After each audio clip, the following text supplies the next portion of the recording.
ഇവിടെ ഒരു കളി. സത്യം പറ, അച്ഛൻ എവിടെ? അറിയില്ല. കള്ളം പറയരുത്. അച്ഛൻ എവിടെയെന്ന് പറഞ്ഞില്ലെങ്കിൽ കള്ളം വായിക്കും. സത്യം പറ, അച്ഛൻ എവിടെ? അച്ഛൻ എവിടെ? സത്യം പറ. അടിച്ചിന്റെ കാരണം പറ്റിക്കും, മനസ്സിലായി? മിഠായിയോടെ അയ്യോ, എന്താ സാറേ? നിനക്കൊന്നും അറിയില്ലല്ലേ? പണിക്കയുടെ കബഡി സഞ്ചി വാരി അവൻ ഓടിയത്. അവൻ എന്റെ കൈയിൽ കിട്ടിയ പിഴിഞ്ഞ് ഞാൻ ചാറ് കുടിക്കും. അകത്തൊളിപ്പിച്ചിട്ടുണ്ടെങ്കിൽ മര്യാദക്ക് വിളിക്കേ. ഈ കുട്ടികളാണ് സത്യം, ഇവിടെ ഇല്ല സാറേ. അവന്റെ അല്ലേ കുട്ടികള്. മോള് കരയണ്ട, സാർ ഒന്നും ചെയ്യില്ല. അച്ഛൻ എവിടെയെന്ന് പറഞ്ഞില്ലെങ്കിൽ ചിലപ്പോ ചെയ്യും. പണിക്കർക്ക് തലമുറകളായി കൈമാറി കിട്ടിയ കബഡിയാ.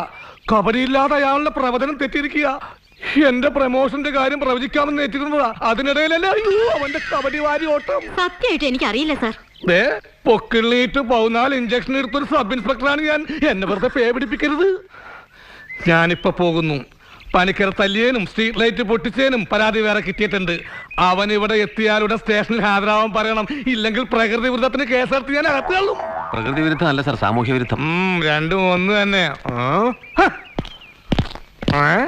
നല്ല തുടുത്ത തേങ്ങ. ഈ കള്ളൻ ഭാസ്കരനൊന്നും ഇതുവഴി വരാറില്ലല്ലേ?